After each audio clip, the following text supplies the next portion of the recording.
This is Business and Economy Network. Hello, do you know the strategic importance of the small and medium scale enterprises in a modern and growing economy can never be emphasized? What is happening to the small and medium scale enterprises in a developing economy like Nigeria? You are watching Business and Economy Network. My name is Peter Nwoche. I want to say a big thank you for allowing us into your homes, offices, and those of you watching us in faraway Abuja, Port Harcourt, Ilori, Kano, Kaduna, Sokoto, Ibadan, Enugu, Jigawa, and those of you watching us in London, South Africa, Ghana via the online channels. I want to say thank you so very much. And they are watching your program and our program. And it is, again, Business and Economy Network. For the program rundown today, for Company in Focus, ladies and gentlemen, we have the CEO of QUINTAS Renewable Energy Solutions Limited, a company doing very well in the solar stroke power sector in Nigeria.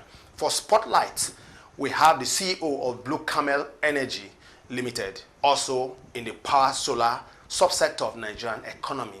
For Special Report, we have the Chairman, Chief Executive Officer of SABRUD CONSORTIUM Nigeria Limited. This is a company doing very well, in fact, manufacturing locally prepaid meterings in Nigeria, also a very key player in the power sector in Nigeria. Well, we talk about power.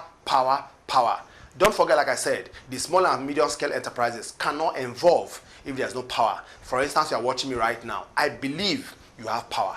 Without power, can anything work? That's the program rundown for today, and I trust you. It's going to be deep, it's going to be incisive, and it's going to be very educative. I'll be back after this time out.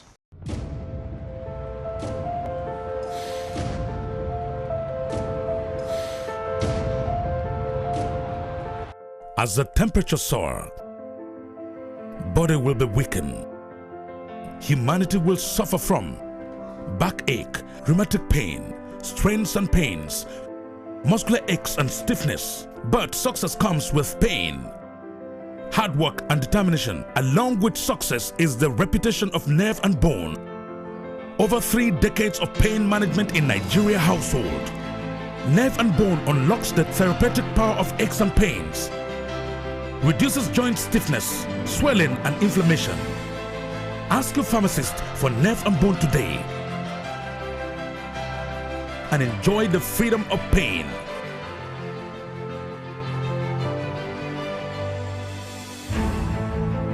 Nerve and Bone, a product of BCN PLC Nigeria, formerly Boot.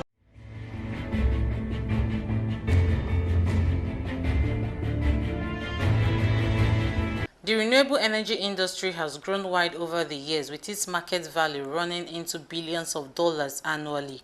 The importance of renewable energy in Nigeria cannot be overemphasized, as it has presented to be a sure alternative to power challenges in the nation.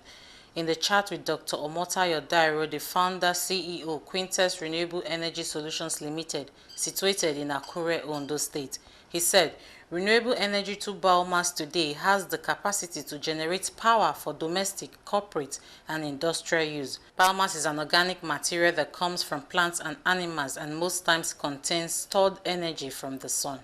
Well, Nigerian renewable energy market now is about $7.2 billion annually. So if one chooses to cover all the areas, you will find out that you will thin yourself out. For most of the people that are interacting with the people in the real estate sector, it is those that are providing standalone solar energy or community solar energy thing. We are working with 1 or 2 of them to be able to concentrate on that, but the focus of QUINTAS is in off-grid electricity generation for provision of energy for industrial processing at the farm gate level. We want to go to communities that have no electricity, that have poor road connection that you cannot easily get to. We generate electricity for them using solar. We generate heat for them using biomass if they are for small scale.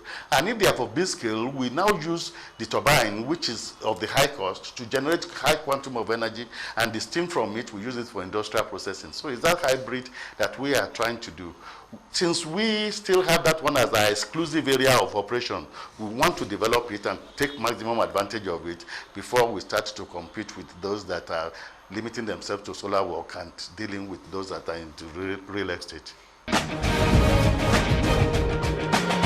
In 2014, the distribution of world energy consumption was 46% was in form of heat. only 18% is in form of electricity. And 27% is fuel for transportation, air transportation, road transportation, rail transportation, and whatever transportation that we have.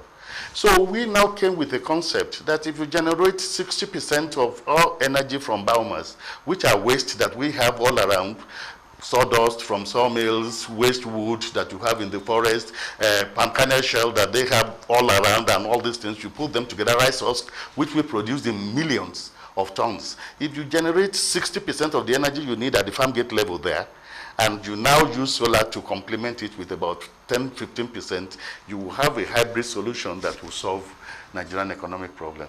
We had a competition in 2014 with United States African Development Foundation, and they gave us $100,000 support to be able to provide 500 kilowatts biomass power plant out of Oshu. We have developed the turbine. We are finalizing work on their boilers, and we have done the electrical reticulation in the place to get the people ready. Last week, people from the community came to visit us to encourage us to do more.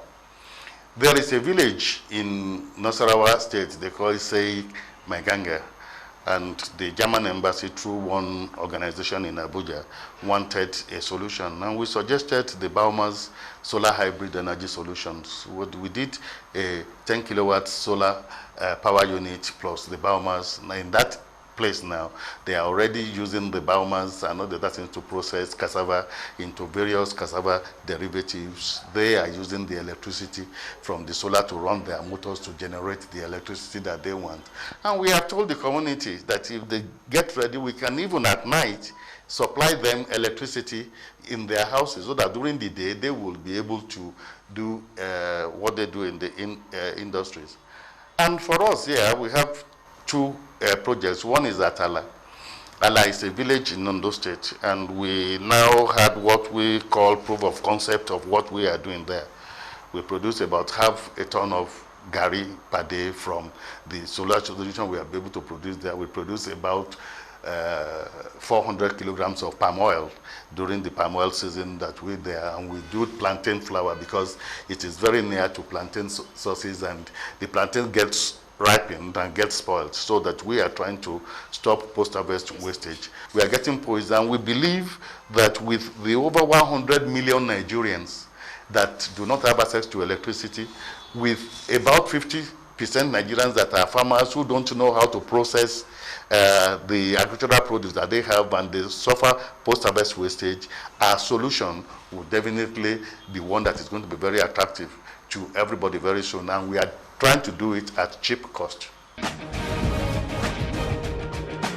You only need iron in form of flat sheets, either stainless steel or mild steel, and all that is important is to have a design that will be able to produce what we are sourcing. This steel you find everywhere. In Akure here, for example, we don't need to get to Lagos before we get 80–90% of the materials that we need. So until Nigeria learns to use homegrown technology to find solutions to their problem, they will continue to have challenges. For example, a 100 kilowatts steam turbine will cost about $80,000. With serious management and things like that, you can produce that one for less than $10,000. So what we are buying, for example, Nigeria government, they generate 1 watt of electricity with about $4.6. We are calculating to generate that one with about $1.2 to $1.8. So it means that all these materials are available. The challenge that we have is that there is a gap between the technology know-how and the product that we are ready to produce. And surprisingly, our best designer is a 400 level mechanical engineering students in Federal University of Technology. So we employ about 3 of them here to help what we are doing. As far as we are concerned, it is not, we don't go primarily for the certificate. We tell you what can you do. And by the time they demonstrate that capacity, then we fine-tune them, and you really see, you have seen our teaching rooms, so that we fine-tune what they do to be able to meet the need of our industries.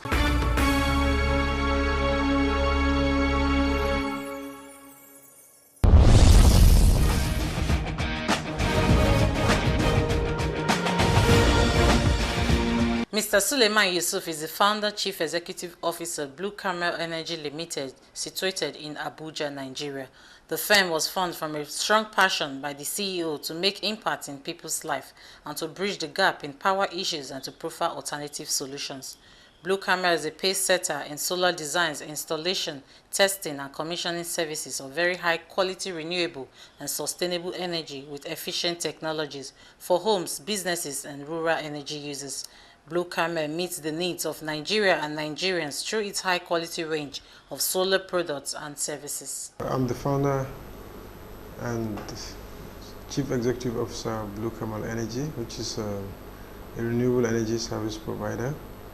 We're into the business of generating power from solar and backup solutions, and we're also into the business of enhancing other businesses, because almost every other business, thrives on power. Blue Camel Energy sometimes was born sometimes in about 11 years ago, in 2007. It was also a child of circumstances, I must say, because I was actually working with the government. I was working with security, and somehow I did always feel unchallenged with the job, because I had too much time to play with, and I felt I could actually use this time for some more productive things. So I started thinking, and each time I try to think of where I can, engage myself. The power failure, the inadequacy in power supply seems to be the most exciting window. And coincidentally, sometimes I also, explored some power solutions, the backup solution for my own personal use, and guess what? The quality of service I got was very, very poor. I had issues with my system, and the vendor would just not do what is right. He wouldn't meet up to his warranty terms, and I had to keep going to his office day in, day out, And each time I went and sat down looking for redress, I saw so many more people coming in to bring money, even for the bad service. So I felt like this is somewhere I could make a difference. And I also, realized that this is a big business opportunity.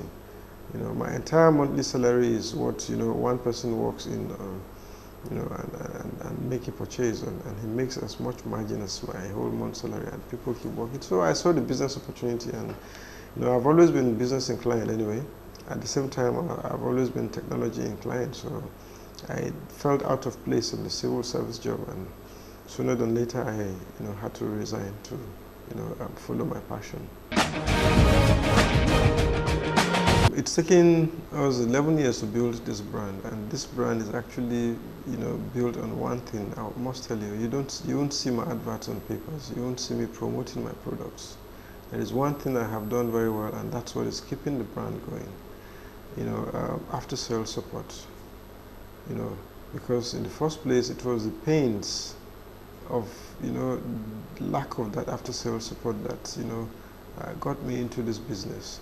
So it's always the first thing on my mind. If you come today, you want my product, and there is somebody who already bought my product who has a complaint, I'll put you on hold and make sure he's happy with the service before I bring in a new person. But generally speaking, the range of product we offer is it cuts across almost all sectors right now.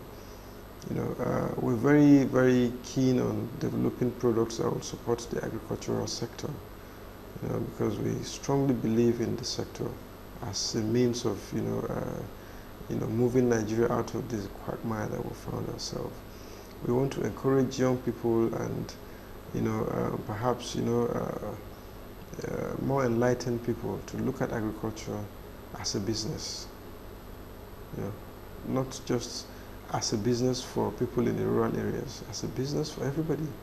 So we've been developing chains of products that will support the agricultural sector. We do a lot of R&D, specifically in cooling, in irrigation systems, as well as power to run agricultural services. That aside, we've also been supporting, homes, private homes and residences with power solutions that will reduce their diesel costs or energy costs, on the total. It's disheartening to say this, but it's a fact that even the presidential villa in Nigeria does not have uninterrupted power. So tell me, who is it that exists in this country that doesn't have a need for some of our power solutions for households? We also ventured into solutions that will support small and medium scale enterprises. We're launching some solar kiosks that will enable a man who has graduated from school, who sees himself as somebody who must work in an office and wear a tie, to settle into the business of trading in small commodities. There's money in these businesses. For example, you're passing by, you need a drink, you need a coffee.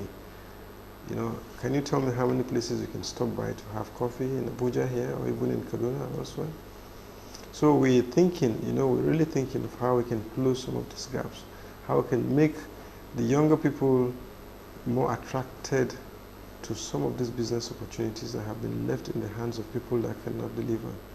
Our artisans are not delivering. We still end up bringing in people from Benin Republic, Cotonou, Ghana, to do some work here.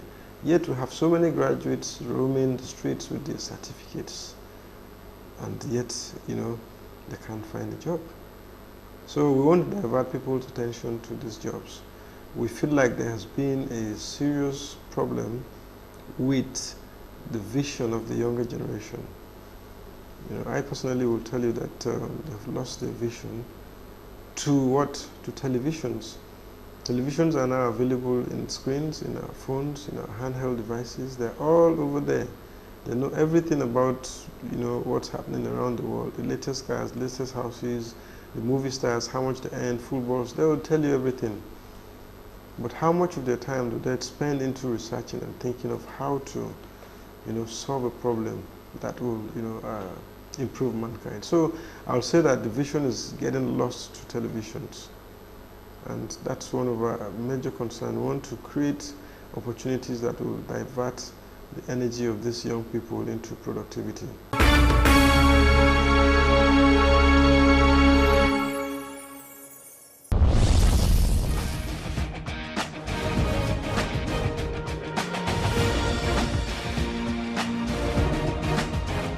SABRUD Consortium Nigeria Limited was set up, amongst other things, to meet with the challenges of metering and meter production in Nigeria.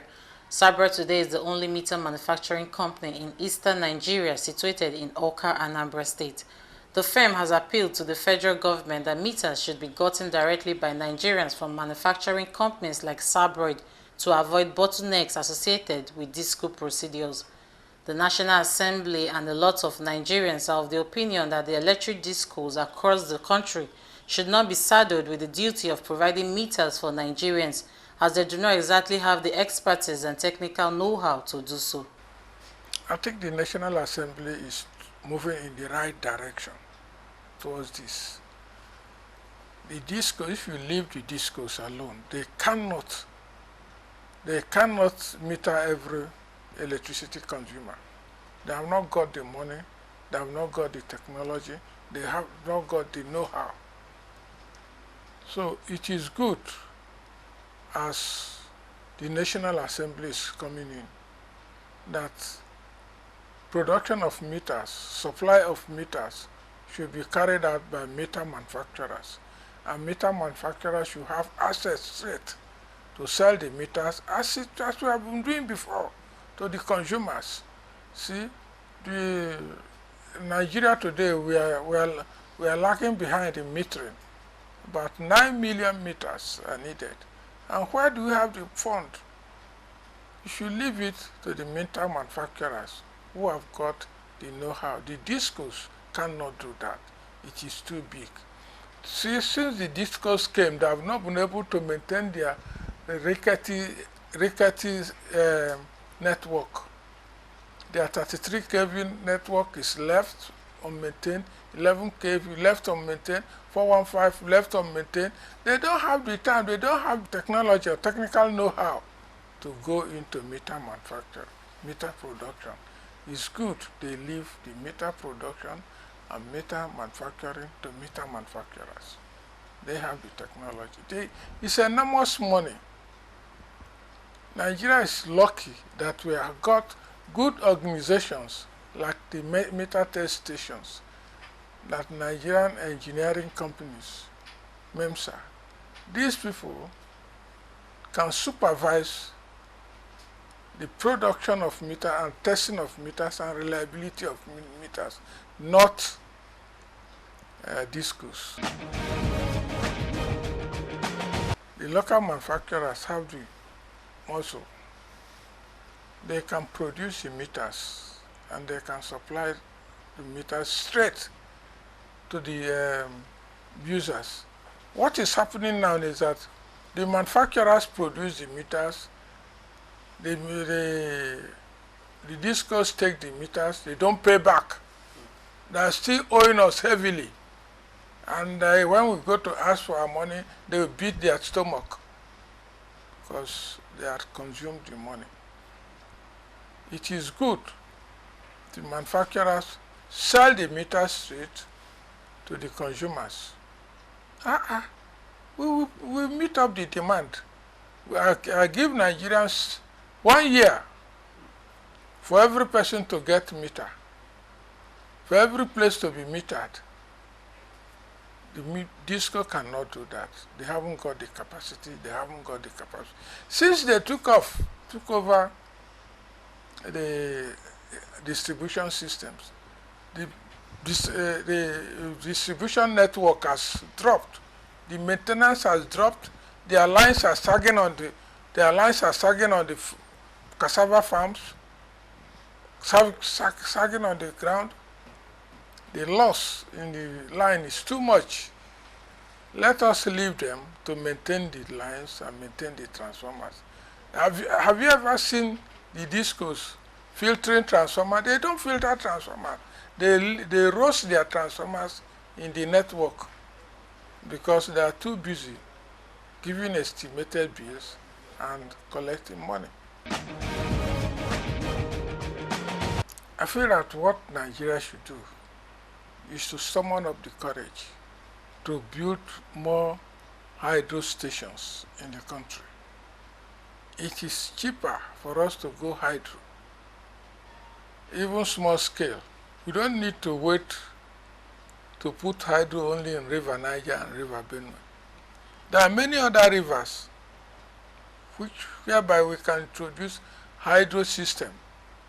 And if we introduce more hydro system in Nigeria, we will have cheap power supply. And when we get cheap power supply, staggered in many places in Nigeria, transmission and distribution can easily be solved. And not only that, we have to look inward and try to maintain the system we have. Many of the lines we have a lot of line losses. Line losses in that they are never maintained. If we can introduce capacitive correction factors in all our lines, we will make a lot of gains. We won't be having a lot of losses in our line. So I feel that where NEPA stopped, the DISCOs could have taken over. Our meters have passed the standard test of metering in South Africa. It is highly comparable with any other meter produced in any other country in the world. And we market them even outside Nigeria, even in West Africa. We are trying to enter even European markets with our meters. So we have the feeling and we know that our meters meet up the world standard. And we survive any other weather in the country. We are not afraid of other local manufacturers in the country, because most of them have not passed the tests required for meters by standard organization.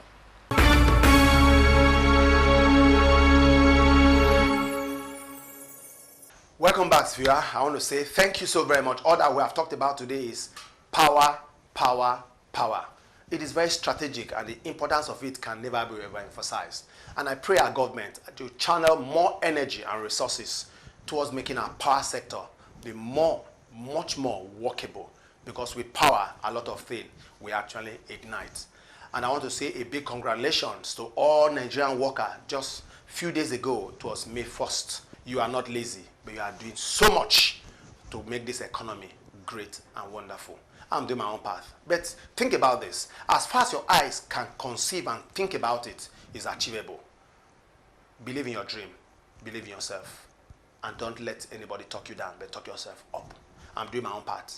I'll see you next week. God bless you.